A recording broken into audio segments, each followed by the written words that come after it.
on the communities we serve. Let us all seek to be effective and just, so that with courage, vision and energy, we provide a positive leadership in a spirit of harmony and compassion. Right. Apologies. Do we have any apologies? Apologies. None advised. All right. Item 4, declarations of interest relating to items on the agenda. Any declarations from members? There are none. Item 5, public speaking time. Mr. Andrews, is he here? No. In that case, we'll move on. All right. What happens if he turns up? Is it a matter of courtesy we go back or not? It's at your discretion.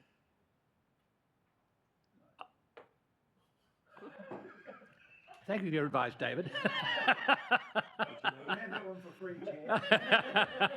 Would you like me to check if he's in? Well, he'd better hurry I'll up. check. He'd better hurry up. I mean, if he's there, we'll deal with the business, which I propose will not take very long with your assistance, all right?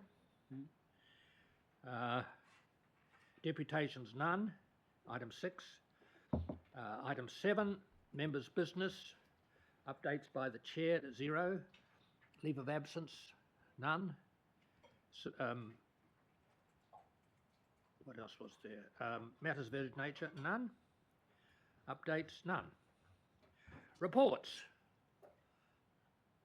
In that case, we'll move to draft annual report, but the presenter is Ian. I'm happy, Mr. Chair. All right, and then once you've done that, I'd like to just make a few brief comments as well, because we have gone through this separately in preparatory meetings in a little bit of depth, all right? Okay. Thank you, Mark. Morena, everyone. Thank you, Mr. Chair. Look, largely take the report as read. Obviously, the annual report, it's a large document. What goes in the annual report is largely prescribed by the Local Government Act, so it does have a lot of information, and it does sort of go on and on. We've done our very best. We've done our very best to summarise it and keep it as succinct as possible whilst relevant. But there is prescribed templates that we have to follow. This is the last time it'll be in this format, as it's attached to the previous long-term plan. So going forward, as we're in our new long-term plan, the annual report will be revamped and it'll have the new performance measures. So look, broadly speaking, the annual report sets out Council's financial and non-financial performance for the year ended 30th of June 2024, both in terms of financial and non-financial terms. Relatively good, satisfactory performance. And we have had a session with both the Chair and David Cochrane beforehand to do some reviews of the annual report. As always, there's always going to be some minor editorial changes. We've picked up quite a few. And just in terms of the timing, actually, when the agenda was dispatched for you to read, some editorial changes were picked up. So the report actually does delegate authority to make minor editorial changes.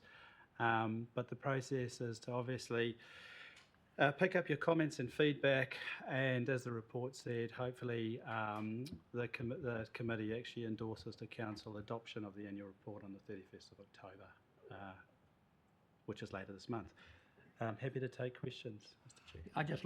Thank you very much, Mark. I'd just like to make a couple of opening comments, and anybody else is free to make an opening general comment if they want to as well.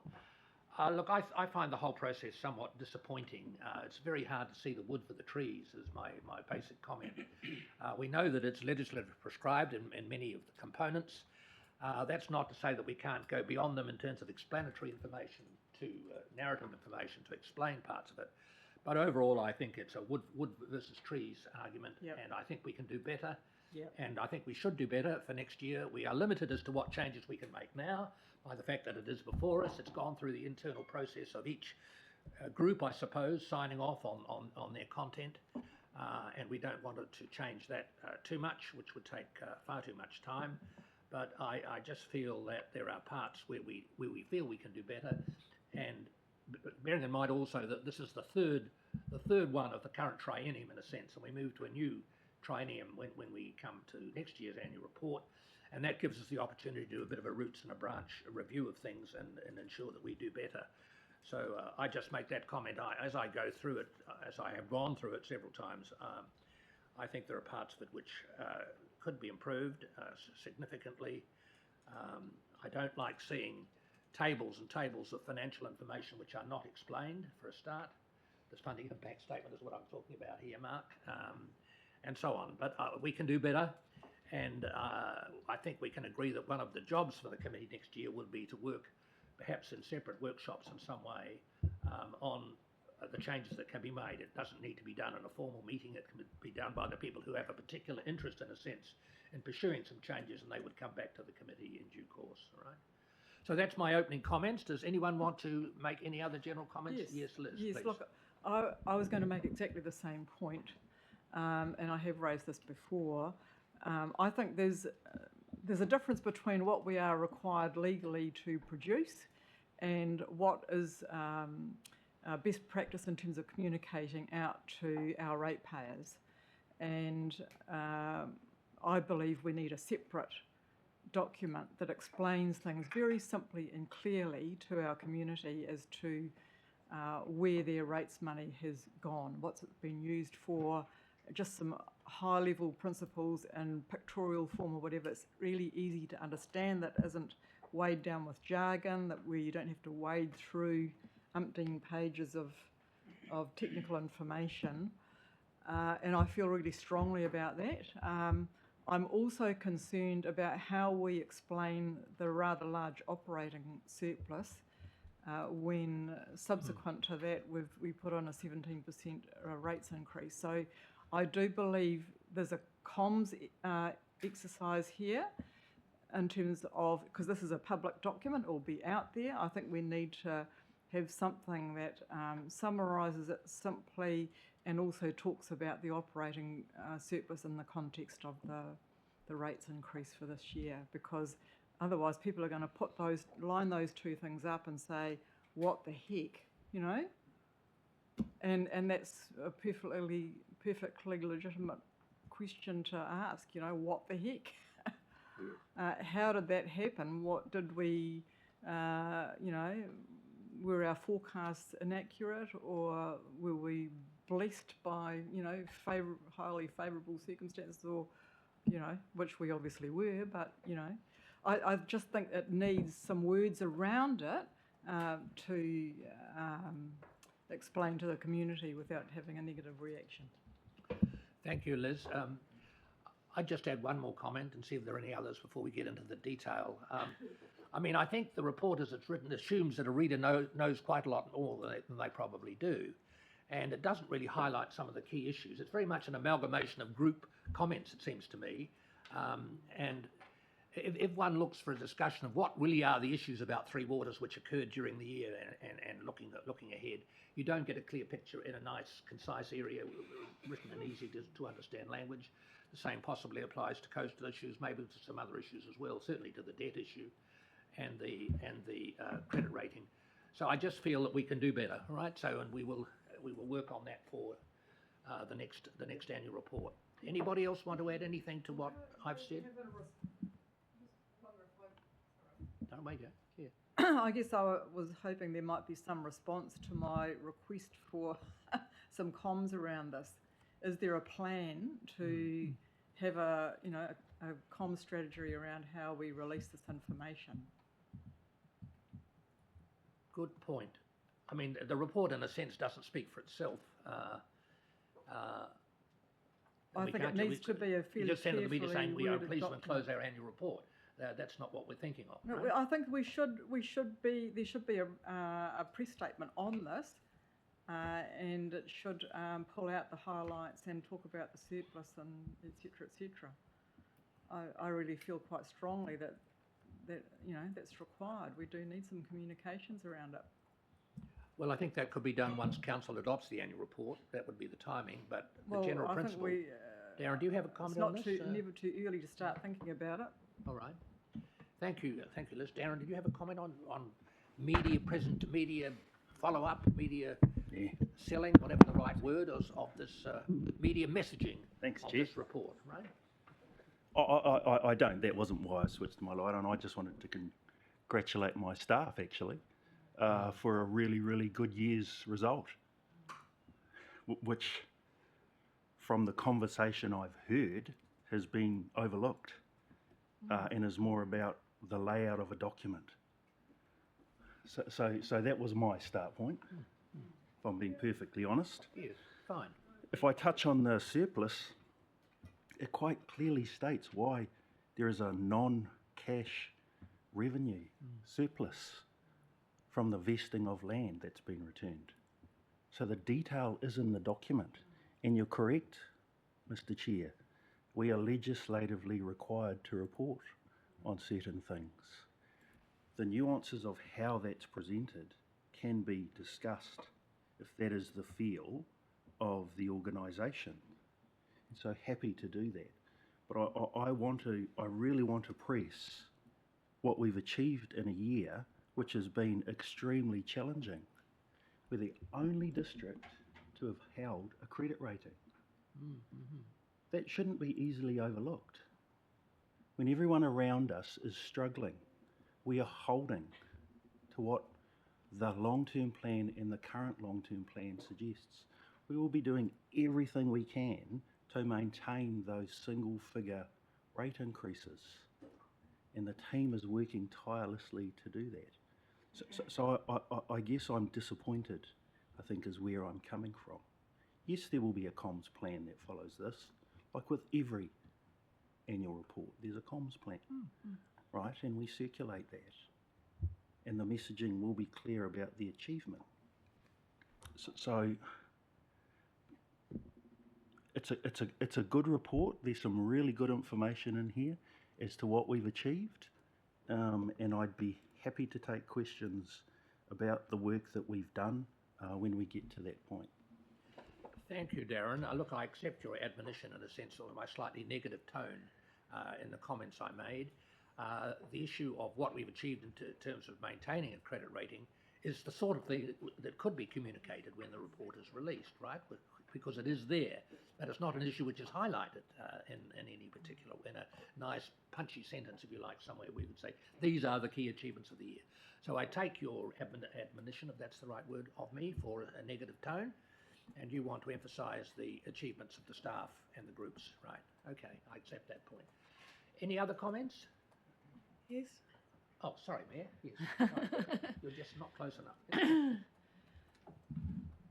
Yeah, so I want to talk of the comments of the Chief Executive. Congratulations to the staff, particularly the financial results for the year. Absolutely outstanding and in such a challenging environment.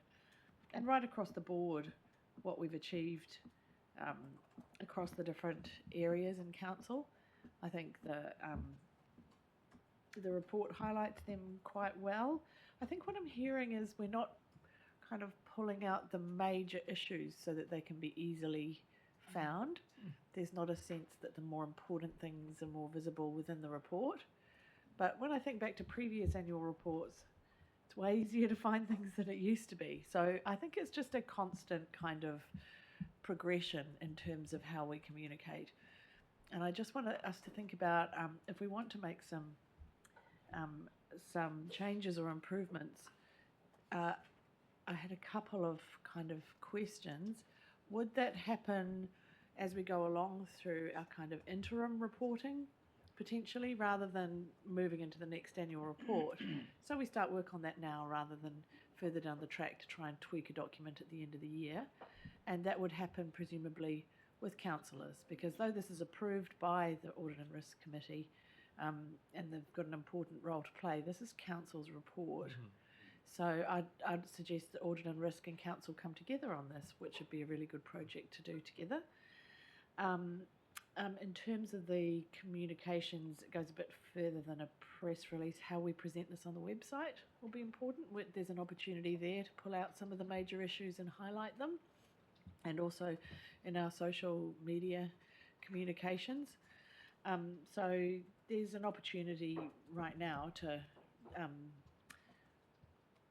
bring some of those issues into the foreground, which are potentially a little bit buried or hard to find. Okay.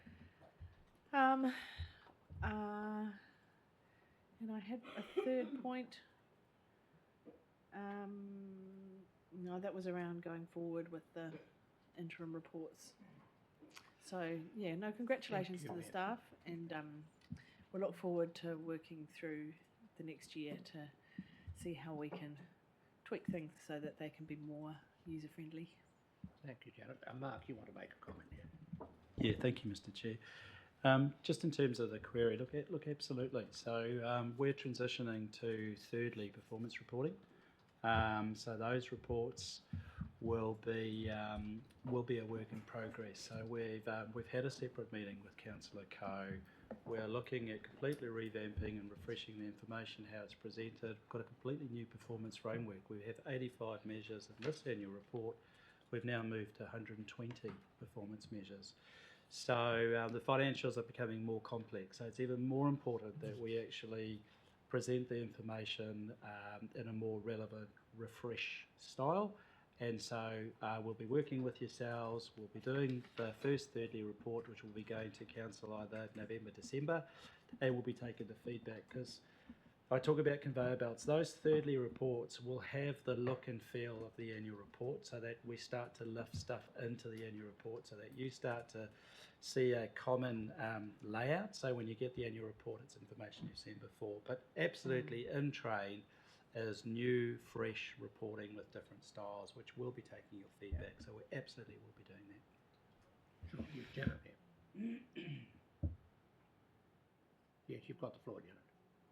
Oh, who's next? Oh, Lorena. Great, finally got there. So that'll be really good to work on as we work towards the next annual plan as well, in terms of having a common theme of how we present things, how we communicate things, and what our kind of messaging is. I just wanted to ask, is it possible to have a summary document of the annual report in the same way as we have summary documents when we go out for consultation on the long-term plan? Is that something we're allowed to do? There is a summary. There is a summary in the report. There is a summary report. Yeah. Oh, I missed that at the end. Okay, great. Yeah, which is about 20 pages long, right? Oh, yes. Right. Sorry, Mark, you again. Yeah, thank you, Mr. Chair. Look, I just wanted to comment. So, look, yet again, so the Local Government Act prescribes that we do the very detailed annual report, but we also have to put out a summary annual report, but the content of the summary annual report is also prescribed. So we've got little leeway. But one of the most important things is the summary annual report can't have any new information that's not in the annual report. So it still has the financial tables without the explanations, but it is a prescribed format, and we're actually audited both on the annual report and the summary annual report. Just my last comment. I mean, it would be possible, I suppose, to put in a Q&A thing. What does the surplus mean, right? And why wasn't it used to reduce rates? Now, could that be put in as a question and answered? And of course, that is part of the narrative part of the report, but it is audited, so that the auditor would check whether or not the response is accurate or reasonably phrased or whatever. That's another audit role. But it would be possible to put in some key questions up front, maybe 6 key questions with the response there. What's happening on Three Waters? You know, why this profit? Why the surplus? What does the capital deficit mean, right? Which sounds bad, which actually isn't, and so on. So just make those points, and they could be considered amongst the other things that are going to be considered. All right? Yeah. Right, Mark. Sure. Thank you, Mr. Chair. Thank you for allowing me to speak. I think Sam's joining us. Sam Nicol from Ernst & Young's the partner joining us online, and he'll have the floor shortly. We've seen quite a few reports from our auditors thanking our staff for all the work that we've done with them, but I'd actually like to thank them as well. You know, getting to this point for you today takes a tremendous amount of effort, not only from our team, but from Ernst & Young as well. There's an incredible amount of work that goes into actually auditing this document. You know, every number is tested and checked and cast and tied back to supporting information. So just on behalf of my team and the senior leadership team, I'd like to thank EY for helping us get to where we are today. Thank you, and thank you, Sam. You're online, and we repeat those thanks that Mark has just mentioned. Well, let's get into the detail now. We move to the There's annual- another couple of comments, I think. Sorry, Liz, sorry, go Oh, ahead. Look, I don't want to dwell on this, but I didn't want to sound negative either. I think but there is an opportunity here to tell a good story to the public, and I just want to reiterate that I think, just some thinking around how we communicate the key messages out of the annual report would be really good to see some thought go into that, and to allay some of the concerns that are out there around misuse of rates money, and just tell people that we are doing a pretty good Oh, job, sorry, Delia. despite the challenging circumstances. I'll just leave it there. Thank you. Thank you, Liz. Richard, you're next, right? Thank you. Thank you, through the chair. As a former accountant, this is one of the many frustrations that I had with my institute, that revenue recognition was always a problem for me. If you made a profit because your values of your assets went up, it went straight on your top line rather than the old extraordinary items. And people look at a single figure, and they look at your profit and they think, oh, why aren't they, in my case, why aren't they paying me more dividends? In this case, why are they charging me so much more rates? But if you look at our actual result, the proper result, not the accountant's result, we made a $3.2 million surplus, roughly. And even in my opinion, something like a council, which is basically a service provider, the closer they get to zero, the better. They take money and they should spend every little cent of it on what they take it for. So I'd even tell them off for a $3.2 million surplus. Let's spend everything we've got. But Thank you. Well, last comment from me. As also a member of a professional accounting body, we are suffering from the fact that accounting standards are not really written from a non-profit point of view. And that creates all sorts of problems in terms of explaining what depreciation is and is it being used properly and all these sorts of issues. And that's a problem. That's an issue we have to bear. The other issue may be DIA itself, which prescribes some of these reporting requirements. Do they really know what they're referring to? Do they have a good picture? I won't say anything critical about those to say generally that there may be problems there in terms of the way they do things. And really, do we need all some of the stuff? And for example, are the benchmarks that they prescribe really meaningful? And I have major reservations about some of those benchmarks, I might say. Anyway, so having put the boot into the accounting profession and to DIA, we can move on to look at the detail, right? Okay. So how are we going to proceed? Ian, who's going to present it? Who's going to go through it? We're going to go through the report page. I think if we ask Ian and Michael just to come to the chairs. Yes, please do. We'll just take queries, page numbers. All right, and we'll move through it page by page. Ian and Michael, please come to the table. So I can't even see you way back there, for heaven's sake. There's no need to hide, Ian, right? Look, we could. We could. That's a good point, which did occur to me. Should we go through the audit report first and allow, therefore, Sam to do other things if he's got other things to do, or whatever? Yeah. What would you suggest? I would suggest that, Mr. Chair. Is that okay with you, Sam, wherever you are? Right. Okay. All right, we'll do that. We'll move to the. Where is the audit report? here he is. Here we are. Anna, can we move to 7.2 and 3 without moving anything? We can move the item forward first. Do we have to move, change of order? No. So we're moving to the. Where are we? Hang on, where are we? We're moving to item. 9.3, EY control findings. The EY control findings, which are attached to the agenda. No, let's do the closeout report first. Oh, okay. Where's that? Is that 9.2? Is it, so audit closeout report? Yes, we'll do 9.2, 9.3 and then come back to 9.1. Okay, the closeout report first, which is page what? Page 9. Where's my page 9, for God's sake? I'm having trouble with page numbers here. Oh, no. You're on page 9, 7. Here you go. There you go. Yeah, but where's the closeout? Where's the actual? This is the. Oh, okay, I beg your pardon. Page 9 with the. Okay, this is in the agenda, right? Yes. Page 9, as we say, the audit closeout report. Sam, you're online. You've confirmed you will issue an unqualified audit report subject to resolution of matters set out in Appendix 1. Where's Appendix 1? This is appendix. This is Appendix 1. That's what we're on. For those who are working with paper, that's what we're on, okay? Sam, I'll invite you to speak first, okay?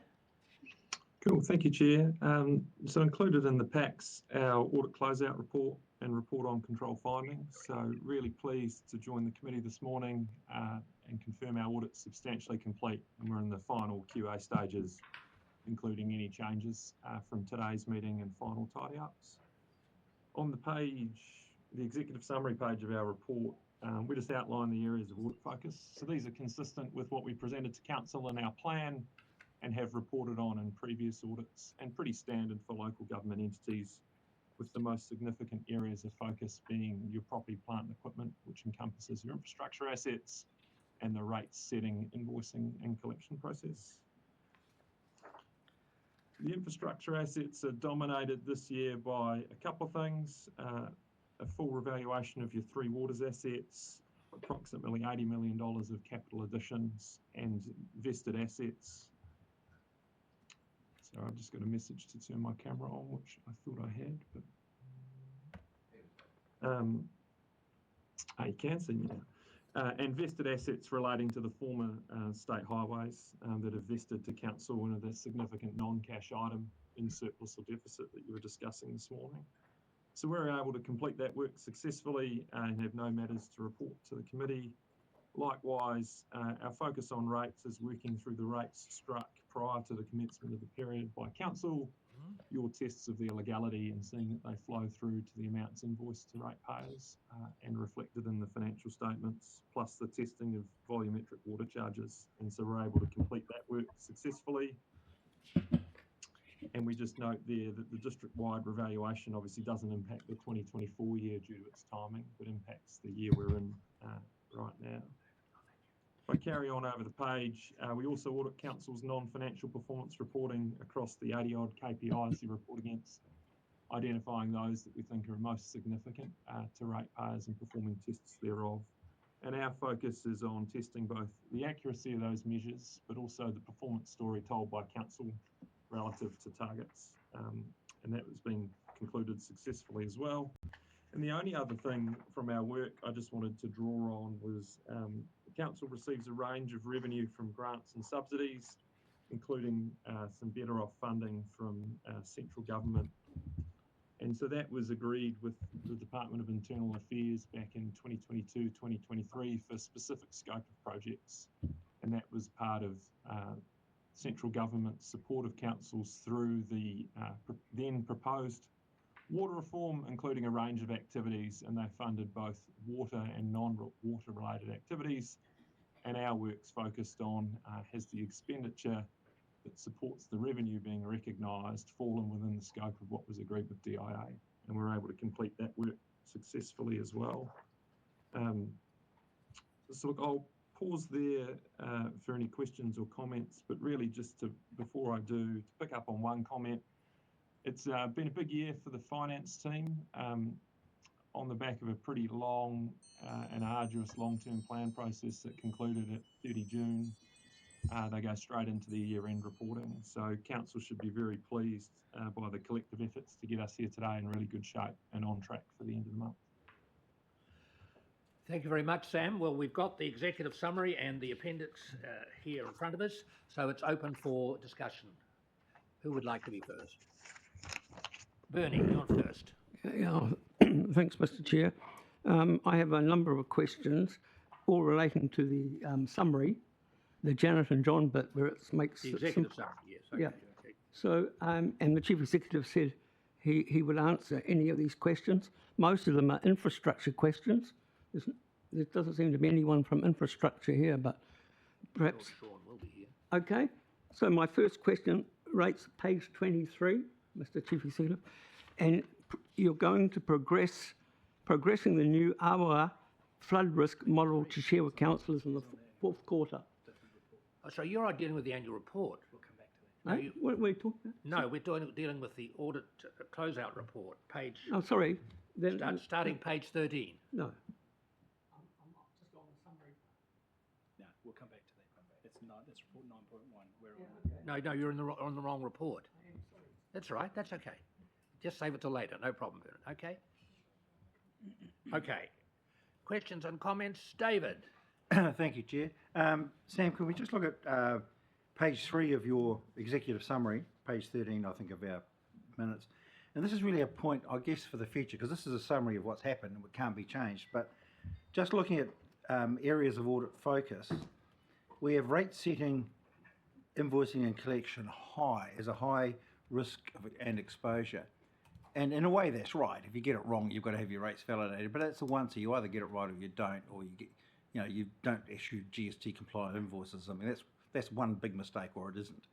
But the one that I'm just surprised that expenditure procurement and tendering, which is an ongoing issue, is low. I would have thought in the course of a year, maybe obviously for next year, not this year, because this is what you've done. Wouldn't expenditure procurement and tendering be something that you'd want more focus on than whether they technically comply with the Rating Act, which is really just a compliance thing. It's one-off. You've done it properly or you haven't, and you just go away. But expenditure procurement and tendering is where all the problems arise in most organisations, and it's a low. Can you just think about for next year whether they should be round the other way? Well, I don't think we wanted to downgrade the rate setting one, but I think the question is whether the infrastructure one is really higher risk than is allocated here. But anyway, My point is the rates one you can settle in about an hour. Understood. You can look at it and say, did they comply with the law? Yes, they did. No, they didn't. but the consequences of getting it wrong. are Getting it huge. wrong are horrendous, but you just have to get it validated like Capity does from time to time. But this expenditure procurement and tendering, I just have a query whether that low is an appropriate rating for that. If that's, if the problems don't arise there, where do they arise? I'll invite your response there, Sam, but just to add to that, I mean, does this mean, in fact, that the amount of testing you did was relatively low compared with other areas? I suppose that's my question. All right. Over to you, Sam. Right. Thank you for the questions. So look, our approach to rates is consistent with what you find across all local government entities, in part reflecting the Office of the Auditor General's risk assessment it imparts on us. In terms of expenditure, procurement and tendering, we've assessed that notwithstanding the volume, the level of complexity and management judgment in the amounts that impact the financial statements are lower than other areas of our audit. Given the quantum involved relative to our materiality, we still do a significant amount of testing. But, there's just a judgment we make on the nature of these. And I think, David Cochrane, you provided similar feedback in our plan. And so we'll take that on board as we plan the FY25 audit. And, Thanks. revisit our assessment, and we can share that when we present the audit plan. Thank you very much, Sam. Any other questions on the audit close report? Okay, I better move something in. Where is it? Page 9. What have I got to move? Come on, anyway. Where am I? I'm happy to move that, Chair. The recommendation on what? page 9. That we note the report. Let the chair find himself, firstly. That we receive and note the report. Hey, thank you. Okay. That's moved by the Deputy Mayor, second by the Mayor. All those in favour, please say aye. Continue. Carried. Thank you. So we now move to, Sam, 9.3, which is, I'm just flicking it, hang on, it's the... Page 28. Page 28. Page 28. The report on control findings, and there is an appendix there which raises these issues. These are continuing issues, I might say. Again, I don't want to strike a critical tone. It just seems to take a hell of a long time to clear some of these things, that's all. And some of them are not hugely significant anyway, in my view. But anyway, Sam, what would you like to say, and what would you like us to do, I suppose, is the questions. Over to you. Yes, thank you, Chair. So as well as reporting on the results of our audit and the numbers, we make control observations to management, which are included in the attached report. As you note, there's 4 items that are carryover from the previous audit. Look, for various reasons, I'm comfortable with their status. They're well understood by both management and us, and there's action plans that have just gone beyond the FY24 financial year for good reasons. So I don't think there's anything council should be concerned about, but regular reporting and updates on status, how they'll be closed off, and whether that has concluded is good practice.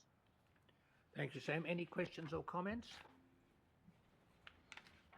If there are none, I will. Yes. Sorry, David. Just Sam, I just want to take you up on one, just to get an explanation. It's page 36. It's the accuracy of response and resolution times. And we've only been, David and David have only been here for 18 months, but this has been on the thing the whole time. Doesn't seem to change. In fact, I think this is just a reprint from the previous one. I queried it at our pre-meeting. It seems that there has been a lot of work done, but it's not reflected in here.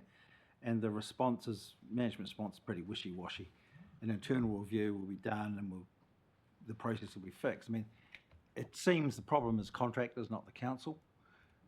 Reporting the time a service call was received as being the time they turned up at the job, and the job taking 1 minute. The answer to that is one level is easy. If it took 1 minute, pay them for 1 minute. They'll soon put their records right and tell you that they were here for 3 hours. But this just goes on, and we go, oh yeah, nod, and nothing happens. And we could come back this time next year and still be looking at this thing.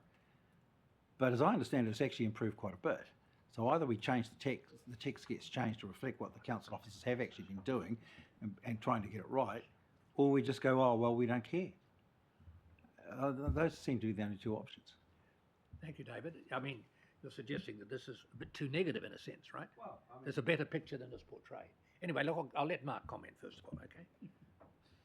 Thank you, Mr. Chair. Look, I'm going to ask Cheryl to comment after me, but look, no question, this is a thorn in our side.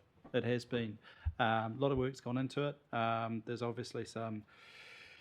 At the start of this journey, this has been raised in consecutive years by Ernst & Young.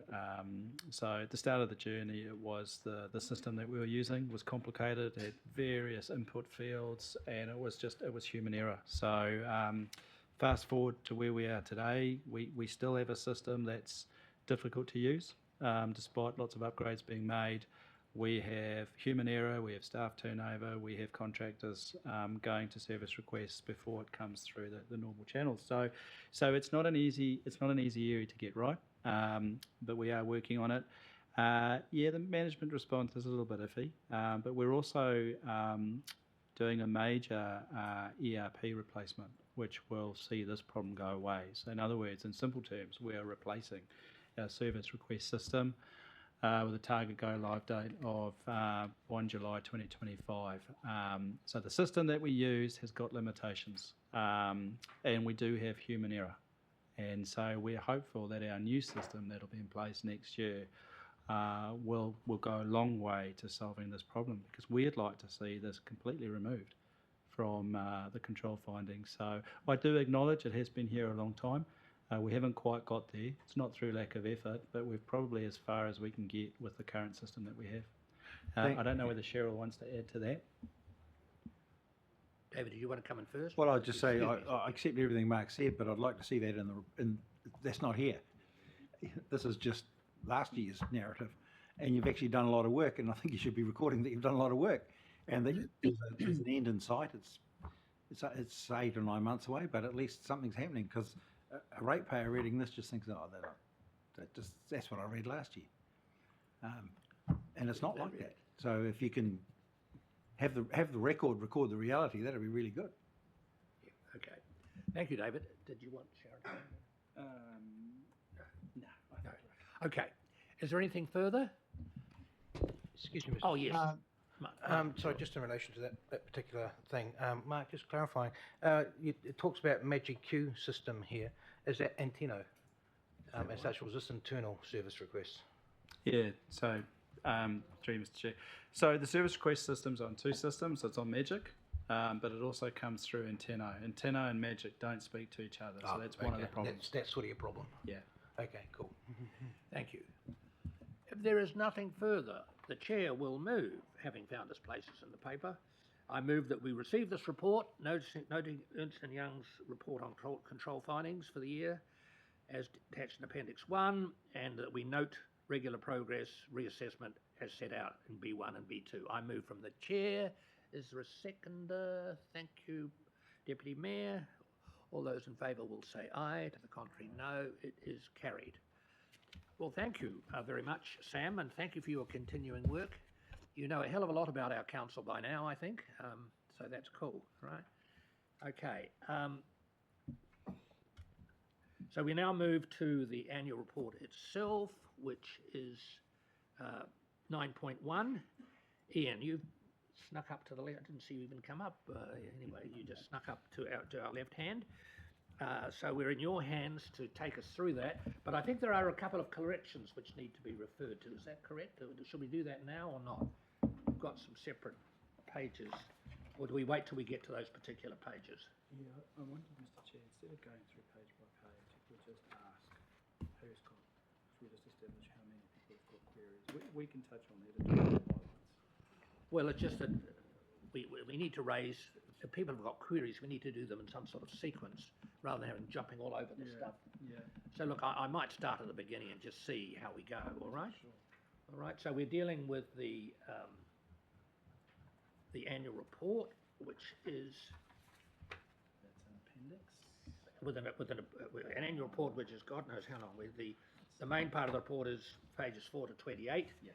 And our activities, the detailed part, starts at page 30 and goes through to page 182, all right? So that's open now. Maybe, Bernard, you'd like to start now, okay? I'll get to the floor. Thank you, Mr. Chair. So these are from the summary. Oh, sorry, Ian, sorry, I should have asked Ian to see if you want to comment to start, beg your pardon. You'll be next, Bernard, okay? It's okay. Look, I haven't, thank you, Mr. Chair. I haven't got a lot, so I wasn't quite sure how you wanted to navigate through this, but just maybe to comment back on some of the earlier conversations around the direction of the product. I mean, I'm very comfortable with what I heard there, and we actually share your goal, I guess, which is what I'm hearing is it's all about information, providing simple information to the readers, and we get caught up with the all of this complexity that we have to do, but I don't think the two are mutually exclusive. We've just got to get better at drawing that out. And the 85 million, as has been talked about, surplus, 82 of it is a non-cash adjustment to reflect roading assets that have come onto the books. There's actually more than that because there's also other capital receipts such as Waka Kotahi subsidies, IAF subsidies, that again are, from an accounting point of view, it's the same thing. We have to recognise them as revenue, so they flow through into our surplus, but it's not money that's available for operating funds. So, they are capital related receipts. So by the time you adjust those things out, we're actually slightly in deficit. And you can actually, I was just thumbing through, you can actually see that in one of the mandatory DIA graphs on page 157, 155 of the report, I think it is. So this is kind of the point. It's 150 pages in, but they require us to report on the balanced budget metric, they call it, which reverses all of these things out and gets down to the truth. And sure enough, we're actually slightly in deficit, so we slightly overspent our rates funding for the year. But I take the point, which is that this stuff is, not easy to get to for the average reader, and that's the challenge for us. And I think it's been said really, but through the performance reports and also the annual plan process, where we will be endeavouring to improve the understandability, I guess, of these products. Beyond that, I'm not sure. Yeah, if you just want to take questions. Okay, look, I think what we'll do is we'll see who wants to make comments. Rather than go through it page by page, we'll go through it comment by comment in a sense. So Bernard, you indicated first, Yeah. so you have the floor. Yeah, thank you. So I have a number of questions, and perhaps addressed to the Chief Executive, although they are mainly on infrastructure. Page 23, 23. right, at the top. It's the progress against the top 10 priorities. Do you see that? Am I right? Yes, that's Yeah, correct. okay. That's correct page, So, yes. so they've got progressing the new Awa flood risk model to share with councillors in the fourth quarter. So, Mr Chief Executive, about Sorry, two- which box is that? I'm sorry. right at the top. Right, okay. So, Okay, that's the second one on the right, at the far right-hand column, right? yeah. So Thank you, right. the question to the Chief Executive is that about 3 trienniums ago, maybe 4, the councillors then decided to extend the flood risks. There's a lot of flood risking work around Paraparamu Beach and Raumati. And about 3 trienniums ago, the councillors pushed out the work. Instead of getting all this work, flooding of the streets, instead of getting it done in 25 years, they pushed it out to 45 years. So my question is, this new Awa flood risk model, is that related to the flooding, the current flooding that exists in Paraparamu Beach and Raumati? All right, the first question. Darren, it's up to you.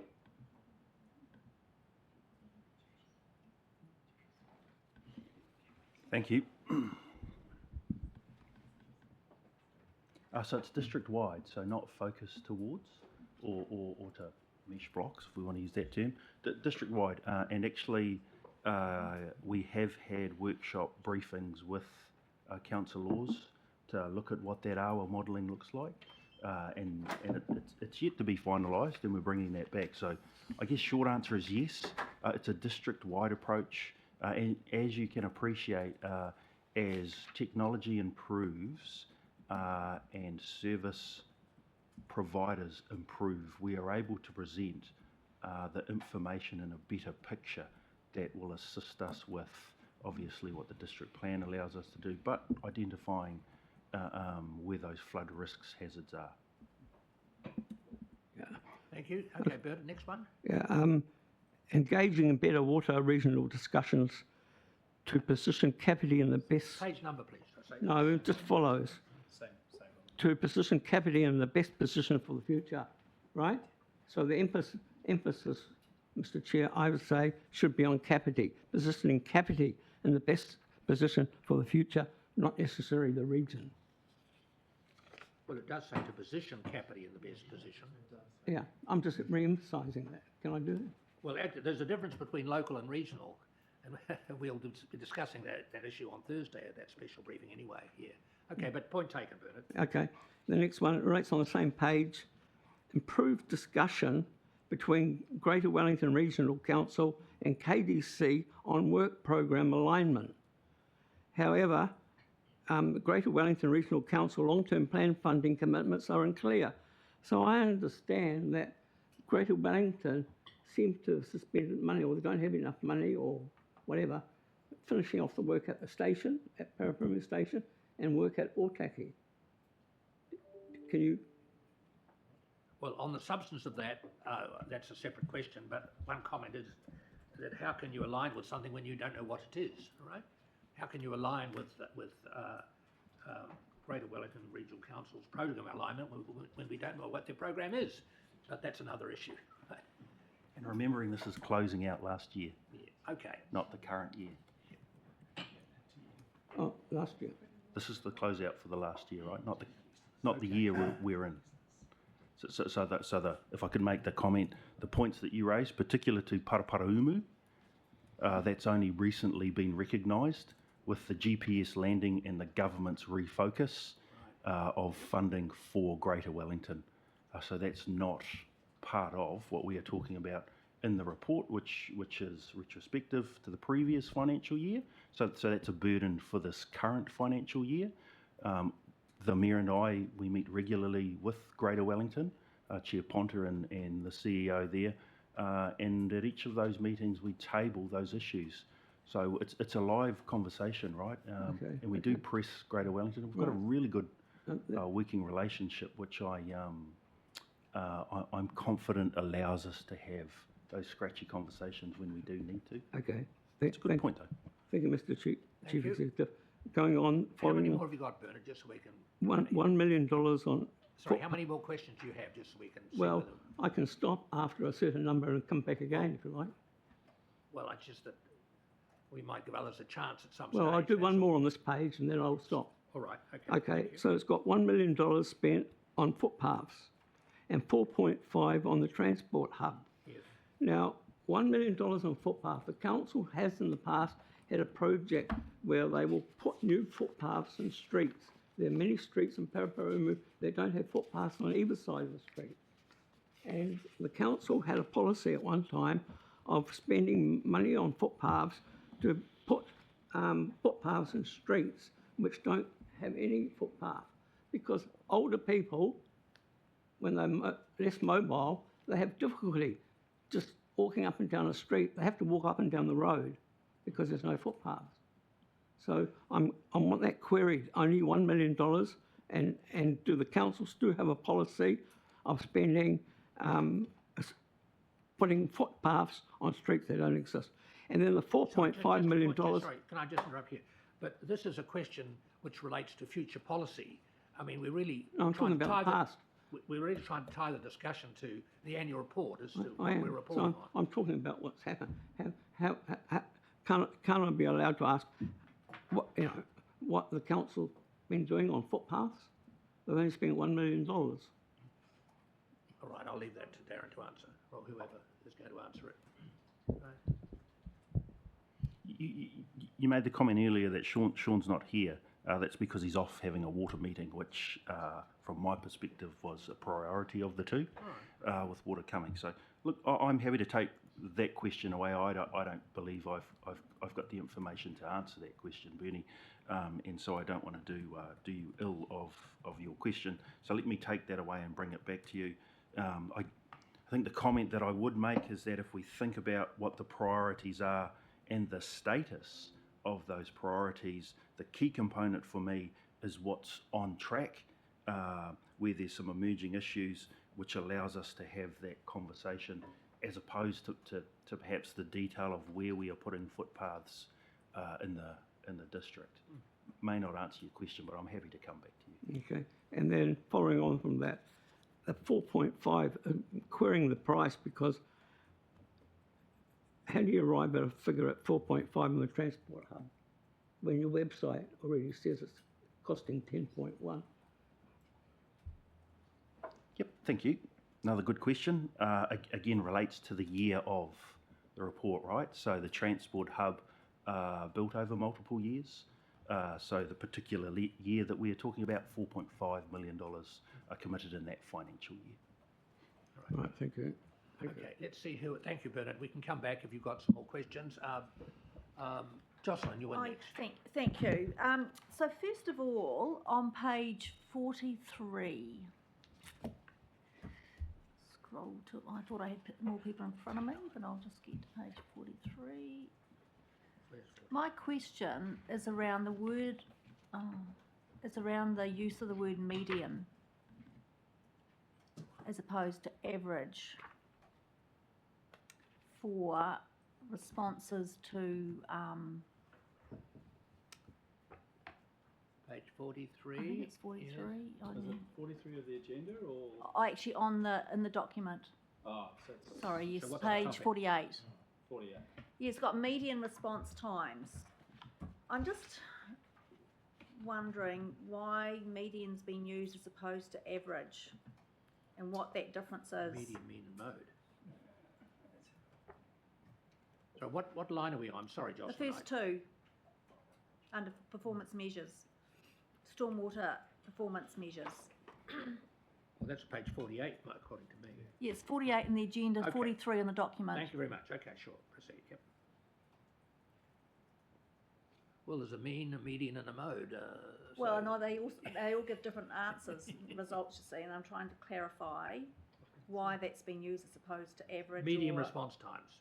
I know what they mean, but I'm just know that if it was an average, it would be different. Cheryl, where's Cheryl? Cheryl's online. She's online. Oh, hello, Cheryl. Very So you are. Please help. good morning. Very quick answer is that those are both DIA mandatory measures, and that is their wording. We don't get any say. We're not allowed to change those. Well, in that case, we need Not much of an answer, but it's an answer. Okay, fair point. Thank you for that, Sharon. So in terms of, so that's how you've got to provide that measure. Can you actually add other ways of, can you provide other means of that information, or are you actually only limited to using the word median? Limited to using the word median, and behind that measure on the DIA mandatory measures on the website, the rules, that it will actually tell you what that means. I don't know that off the top of my head. I can circle back to you if you'd like a better explanation after the meeting. Okay, Right. thank you, because I think as far as we can go. Yeah, there, okay, Jocelyn, thank right. you. Yes, right, so now to page 147.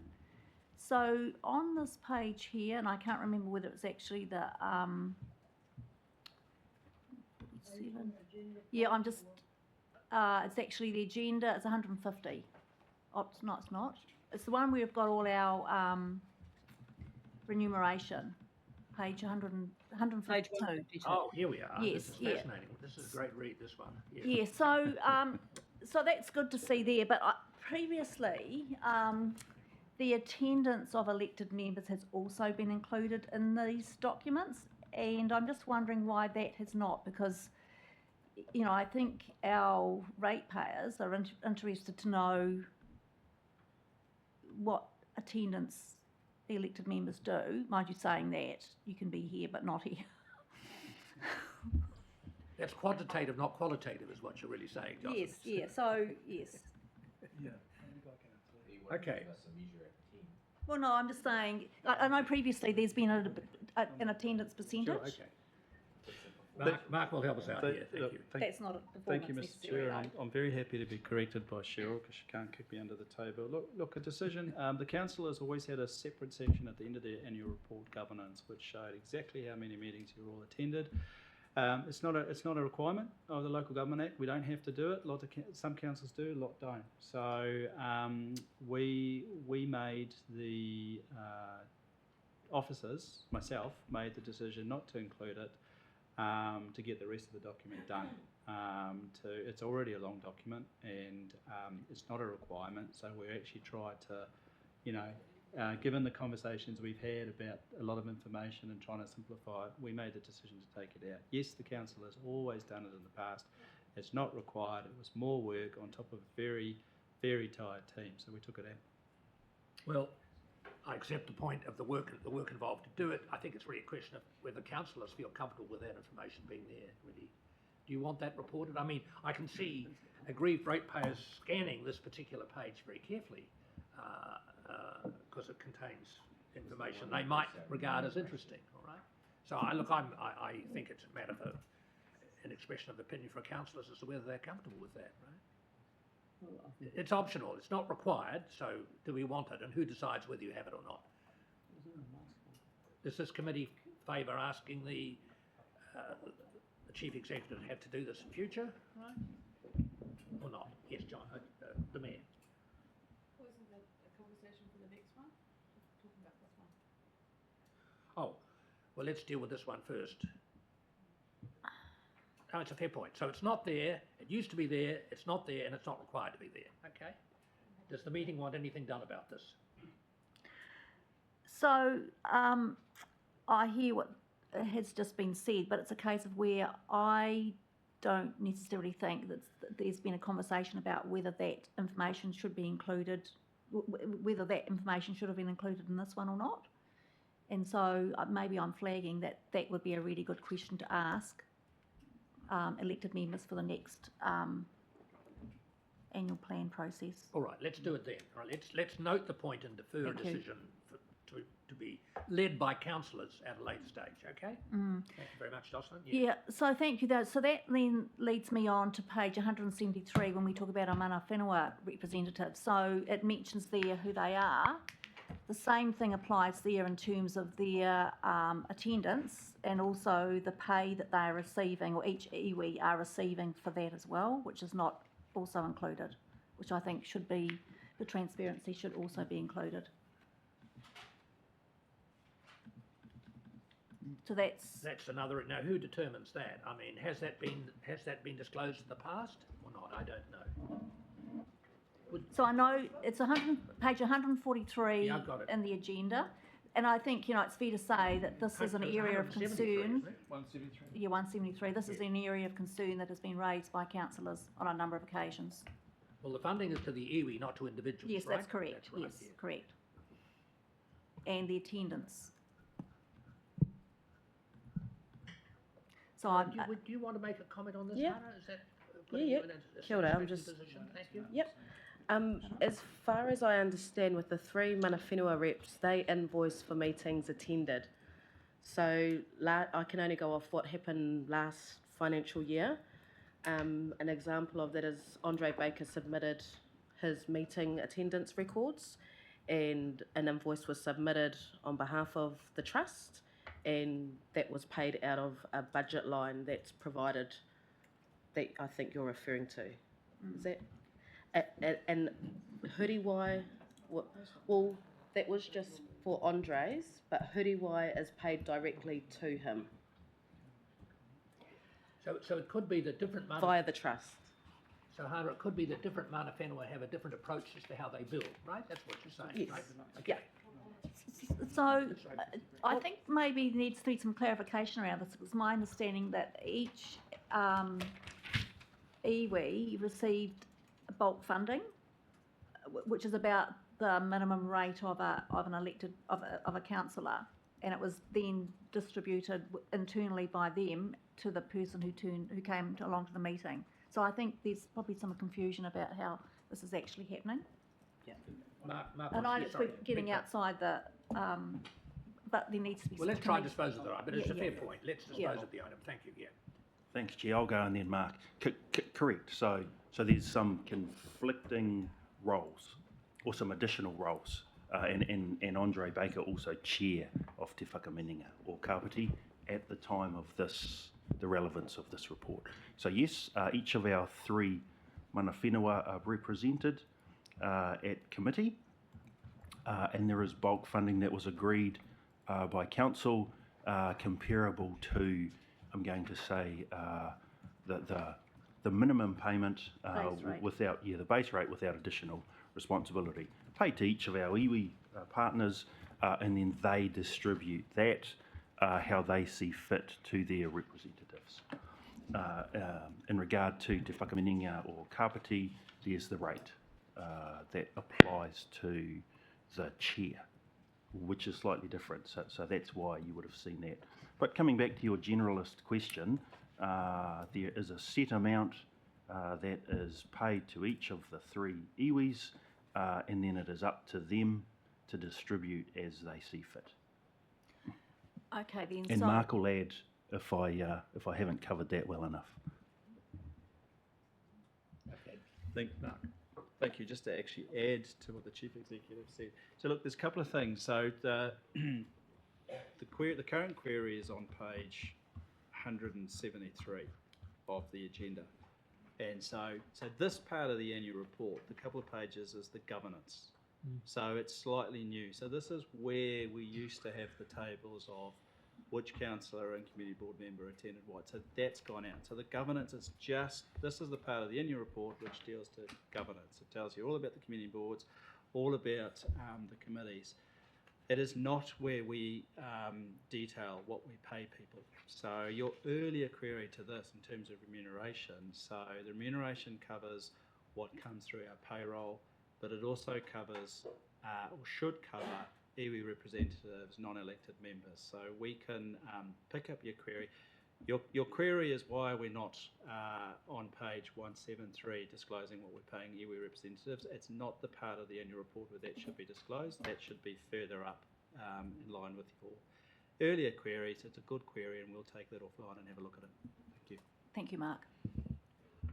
Actually, the chair comment, and this relates to page 12, 13, 14, the mihi mihi from Mana Whenua. Just, I understand, of course, this is written by Mana Whenua themselves, so it's not written by council.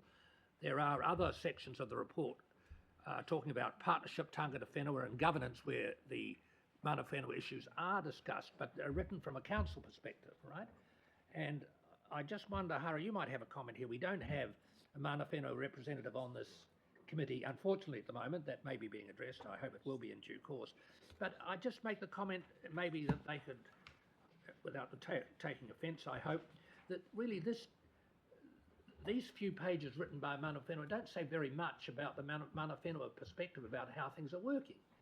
And I wonder whether the message could be given to them that maybe they could be encouraged in future to talk about how they think things are going from their perspective, rather than this.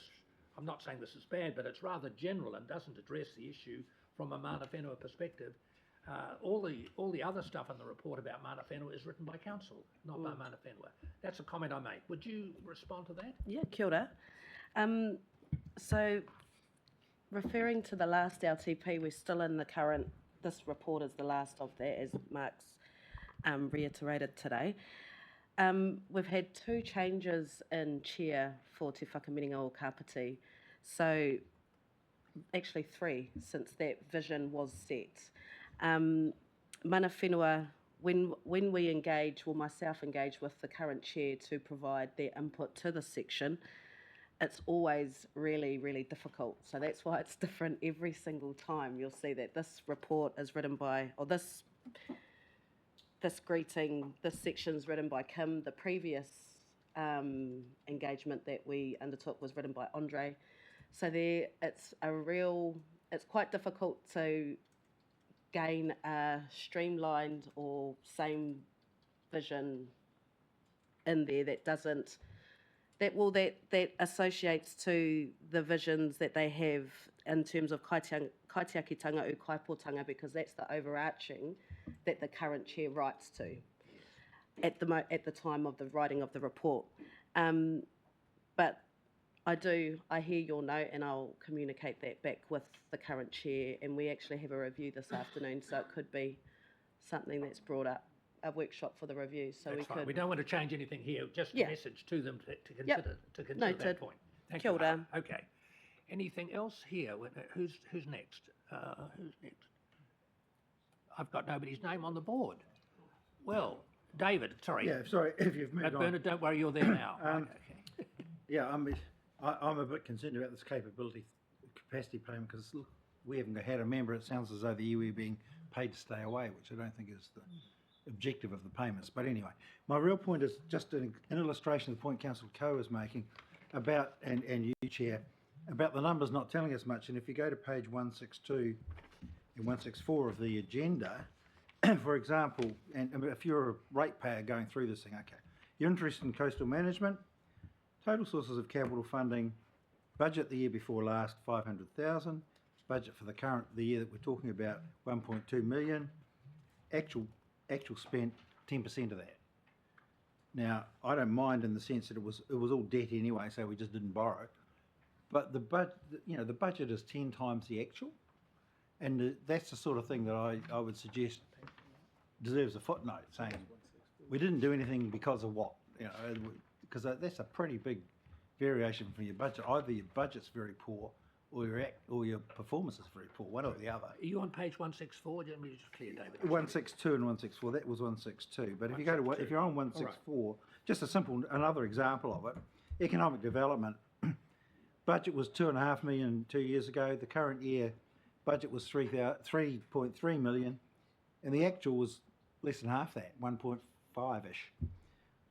So we're budgeting huge sums and then not spending them. So either the budgets are wonky or the spending's wonky, and there might be jolly good reasons. I'm sure there are, because everything seems hunky-dory. But there should be footnotes so that the public can go, oh yeah, well that explains that. They didn't do this or they did that. But budgets and spending should, if they don't align, there should be a reason why, in my view. I'll ask Mark to respond. Yes. Yeah, look, thank you, Mr. Chair. Look, thank you, David, for that feedback. That's definitely something that we can look at. The examples that you've highlighted certainly could do with some explanation. I guess what I will say is, look, care and effort has been done in this annual report. When the reader goes through the actual activities themselves, there is a little graphic which provides the OPEX budget, the CAPEX budget, the spend by quarter, and the major variances are in that part of the annual report. In aggregate though, not by activity? Yes. In aggregate only, yeah. In addition to that, major variances are also sitting in the financial part of the annual report. So this is the little trick. So it's a good point, and we'll look at that going forward. This is just additional. It's a different lens. It's the funding impact statements. Again, they are actually difficult to understand, even for accountants. But we have tried to do the overarching key material differences between budget and actual spend is actually further up in the report. But we can take that on board. Where there's we can't get rid of the funding impact statements. They have to stay even in the next iteration of the annual report. But where there's something like what Mr. Cochrane has highlighted, we certainly could put some comments in. Thank you for that. Actually, the chair would like to add a comment here and he has raised it with the officers. If we look at these pages 160 to 161 to 168, there's 8 pages, 10 pages of detailed financial information, which I don't think anybody can make head or tail of. And I know there's a requirement to do it, but putting in all these pages of detailed data without any narrative description or discussion about what it really shows us concerns me. I've made this point to Ian and to Mark. I'd just like to see that addressed for future, really. It's just not good practice to put in pages and pages of detailed stuff, which people just, if they mean anything, and they must do, just explain what they do mean, right? That's all. But the funding impact statement is difficult as a whole. We've suggested some changes of wording to where we talk about the aggregate funding impact statement. But when you get to the funding impact statement for each activity, there are separate comments that might need to be made. That's my comment, right? Yeah, and just a comment from me, totally accept the point and the direction of travel that we would like to move towards going forward is to bring those activity statements, integrate them with the activity commentary at the front, because they are talking about the same thing. And so if we can do that, then hopefully it'll improve the information value. This is just accountants talking to accountants but not understanding it, right? Themselves. Well, yeah, but that's not the way the world should operate. The world, I hope, doesn't end up being run by accountants to do accounting. Me too. Well, you know, you can say the whole thing about the lawyers would feel left out. You can say all that about the entire government account, but we have budget lockup and experts sit and go through them. We don't have that analysis. But if somebody, Pat Diagnon, somebody picks up these things, goes through them, looks at those, and I just grab those 2 pages at random. There's heaps of them. You go, well, this place is crazy. I'm not saying don't do it. I'm saying just give an explanation. Yeah, okay. We didn't spend the money because it didn't need to be spent. Something fixed itself. There wasn't the flood we thought we'd have, or whatever. You know, just explain it. Okay, point made, David. Okay, Bernard, you're next. Just finish off the last 3 questions. Yes. They could be answered briefly, Mr. Chair. Yeah. On the top of page 24, a feasibility study completed for indoor sports and recreation centre. Has that been presented to councillors yet? Let me have a look. Sorry, page 24, which is people. Sorry, what topic is that? It's about a feasibility study the staff were doing on the indoor sports and recreation. I've got a different page. This is disconnect page numbers. I can answer that, Mr. Chair. So what page is it though, please? Page 24. Yeah, all my other questions were from it. Sorry, 24. Appendix, in the appendix 1. It's the top box. In the The top box, supporting the rights of all people. Oh, got it. Okay. Sorry, I'm sorry, Bernard. Just say that again, would you? All I want to know is that been shown to councillors yet? Or what's the status of it? So the initial feasibility has been completed and that has been discussed with council. Okay. Yeah. Oh, got it, okay. This is the top line, Bernard, right? Yeah. Has the feasibility study been done? It's been done, has it been shared, is what you're saying? Yeah, Thank you. okay. So, and the answer is, it has been. Yeah. Thank you, Okay. okay, that's fine. So my next question is page 25 at the bottom. It talks about staff cap introduced. Now, I would like Mark or someone to tell me where I can find, which I can't find compared with last year's annual report, the workforce profile. What page is the workforce profile on? Number of full-time staff, the number of part-time staff seems to. Who will answer that question? So I can, so the query relates to page 25, the bottom, with the staff cap. So the staff cap of 436 relates to the current financial year, the 24-25 financial year. That's part of the new long-term plan. It was not in place for 23-24. And then our FTE versus our headcount is actually further on in the annual report in the financial note disclosures. So I don't know exactly what page it is. I think it's about page 147 or 148. 148 of the Let's have a annual look at page report. 148. So if you go to 148. Okay, thank you. That's just satisfied. Page 148. Yep. And my next Fair question. value, sorry, that's financial No, instruments. sorry, 148 of the annual report Oh. document. Those disconnected pages is Yeah. concerning to the chair anyway. The other thing concerning the chair is the small nature of the font on the printed version we got. It's not good for old people like me. Anyway, here we are, it's all there. Okay. Number of employees and their remuneration and the levels of number of people Yes. paid more than 240,000 is there. or this Page is 153 of Good the page agenda. reading, page 153. Page 46, again, the Chief Executive is talking about the Kenakena Stormwater Upgrade Project on page 46. Page 46, let me make sure we got the same one, the same page, Bernard. That's I hope page so, 45. Mr. It's Chair. page 45 of the 45, agenda. all right. It's 45. on the bottom right. Page 45, for bottom you, right, page thank 41. you. We'll be in a sec, Bernard.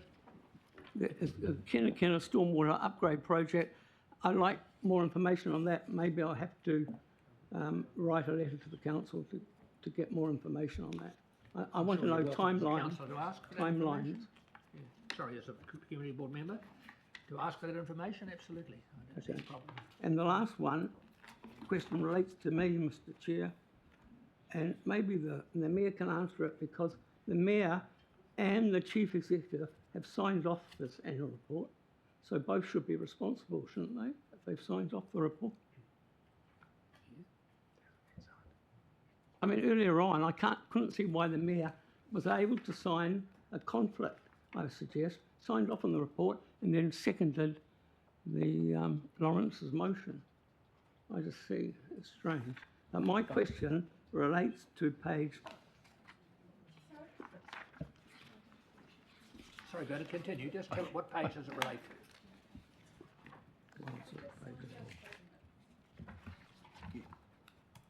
Sorry, Bernard, are you still? Yeah, I'm trying to. The page relates to the count. Oh, yeah, here we are. I'm talking about page 172. 172. Page This 172. is more Give us time to find it. There's a lot of pages to read. It's more a political statement. That's why I'm directing it to the Mayor. Oh, here we are. Yes. But this lists the community board members. Yeah, but hold on. This has been repeated year after year. And I looked at the last year's one, and it says Paraparamu Raumati Community Board. There is no such organisation now. No, it's narrow. And that, no, but it's Well been, spotted. it's a repeated error. And previously, I think one of the other speakers mentioned this is cut and paste. Because if you look at the bottom of that page, it's got governance, people and capability 167. And it's now listed at page 172. It looks like it's been a cut and paste. No, I think there's a explanation for the page differences, but that's just a plain balls up, frankly. Okay. That's The other, just a balls up, that's all. Yes. Accountants use it all the time. Sorry, I it's a grave mistake rather than balls up. Mr. Chairman, I have a question relating to boomers, ageism. If you look at all the community boards, they're all listed in alphabetical order, except the community board that I'm a member of, Paraparaumu, and I'm listed last, even though alphabetically I should not be. And when I got through all the others, they're all listed alphabetically, and I think this is a sign of the council not listening to older people. They're not listening to boomers. Okay, all right. No, look, we'll try and address that issue. If it's a personal issue you're free to raise. Okay, what's your response? Yeah, Mark? thanks, Mr. Chair. Look, we're on page 172 of the agenda. So the layout has the chair, the deputy chair. No, I know that. And so it's nothing to do with ageism.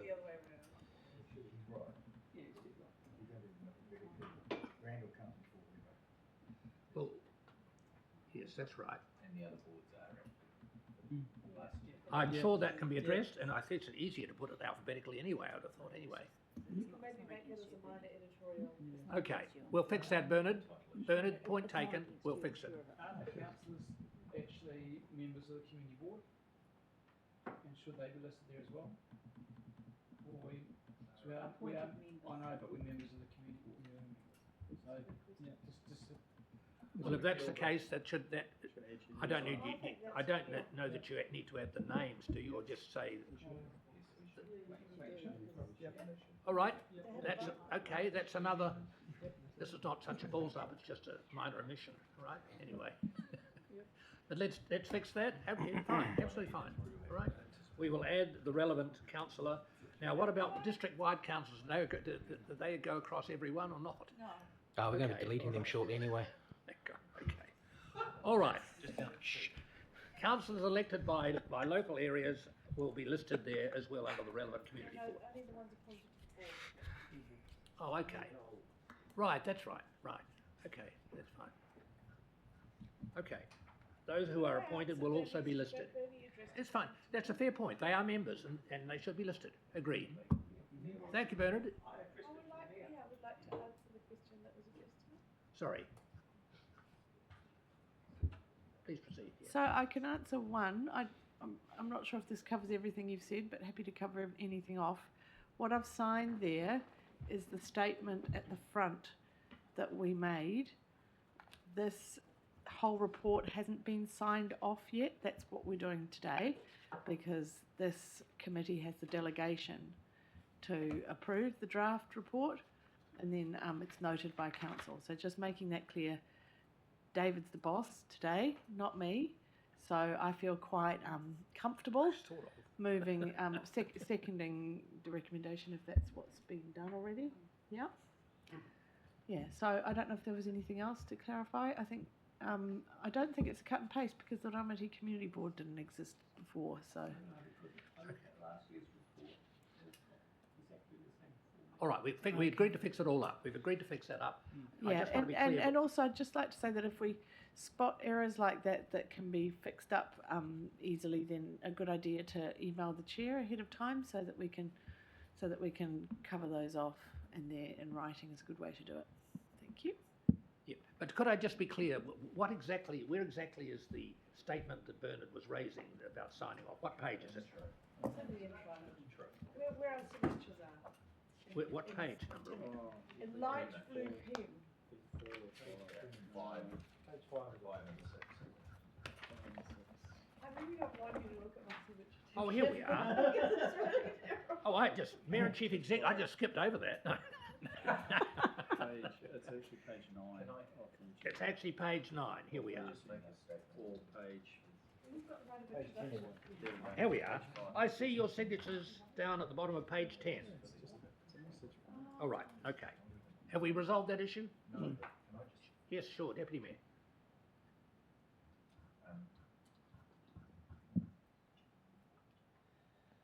Can I just respond, Bernie? There has been no motion moved in regards to this report yet.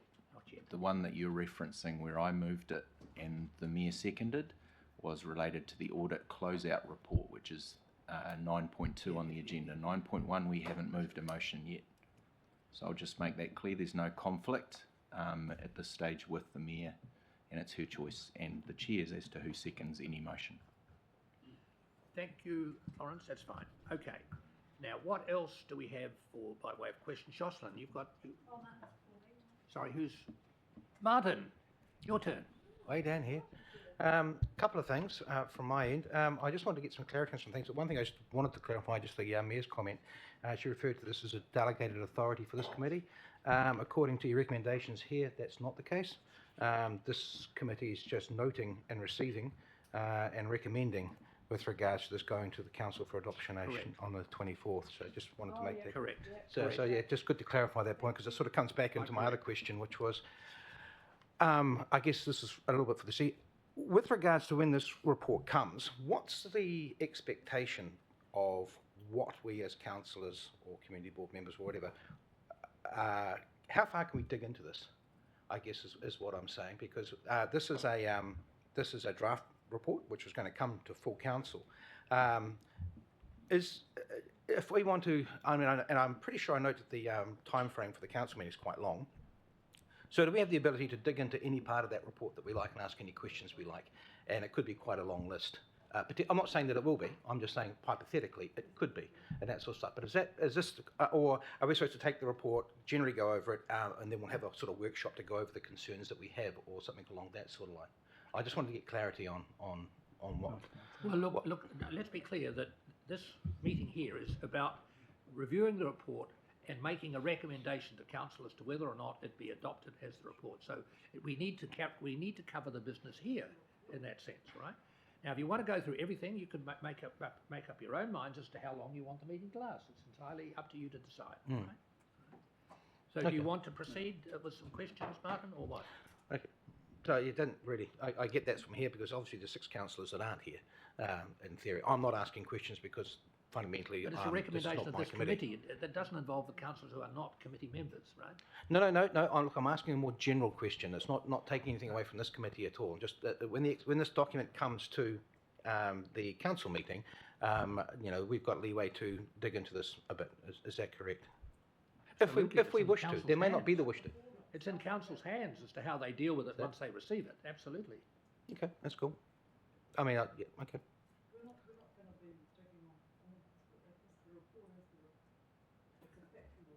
Oh, I'm not saying that, but there might be things in the report that we might want to question. I mean, we've been talking about discrepancies with, and I don't mean discrepancies with regards to what was budgeted versus what was spent.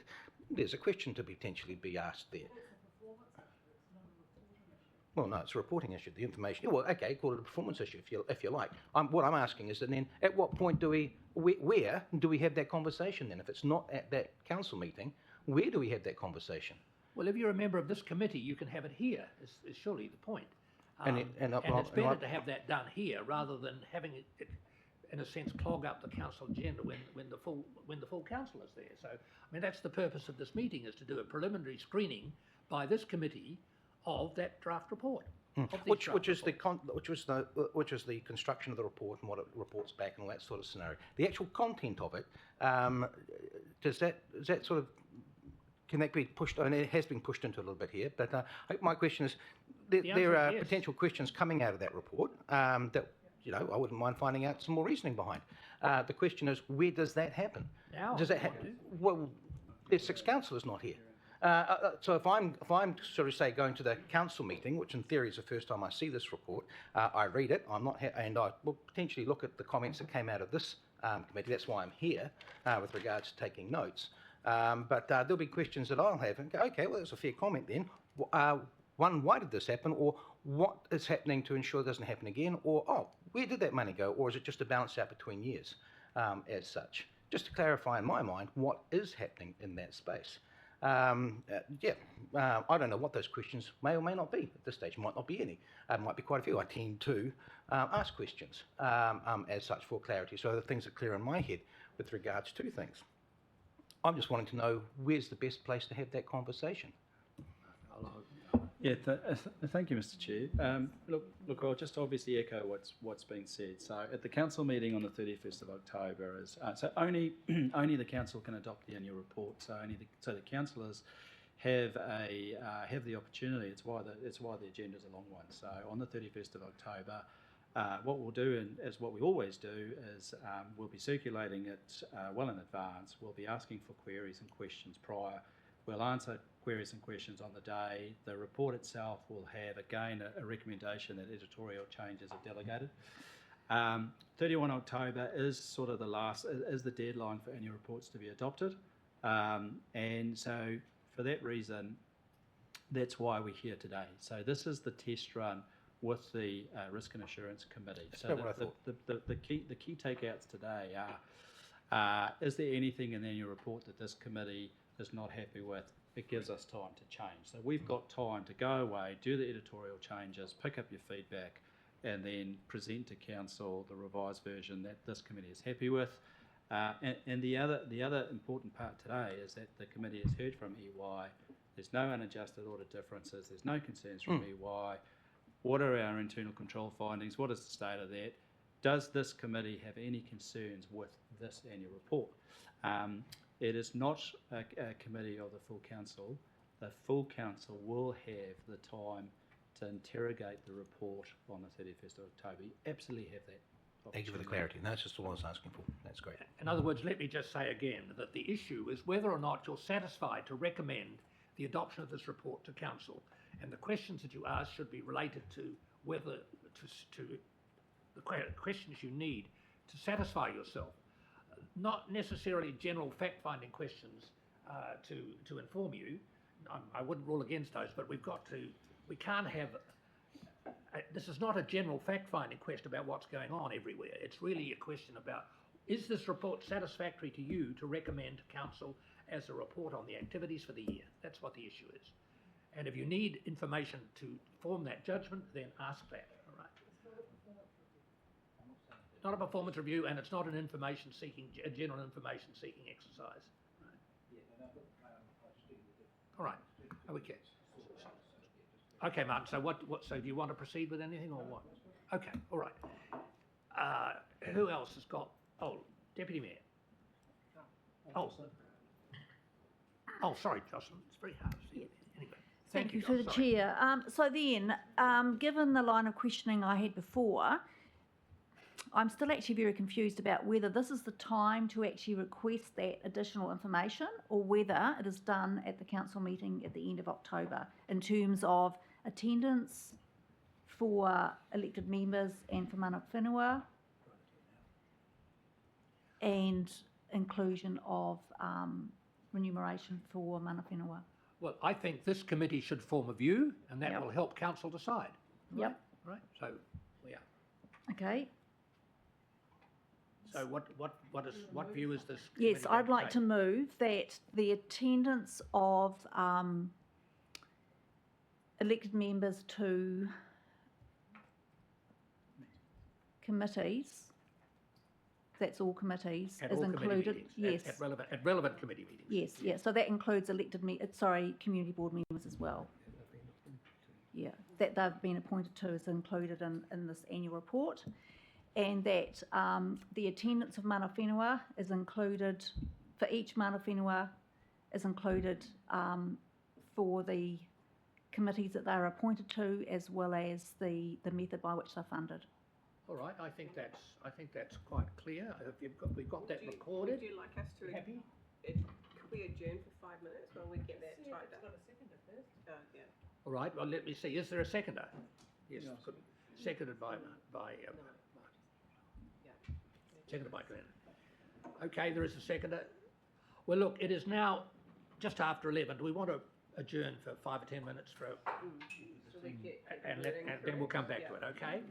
And in the meantime, if you want to think about any other questions, but I mean, we are making some progress. We've identified a few little areas where changes will improve the report, I think. Absolutely. So we have a 7.5-minute adjournment for coffee and cake and all the rest of it, caviar and whatever's out there. Okay. 7.5. Okay, we stand adjourned.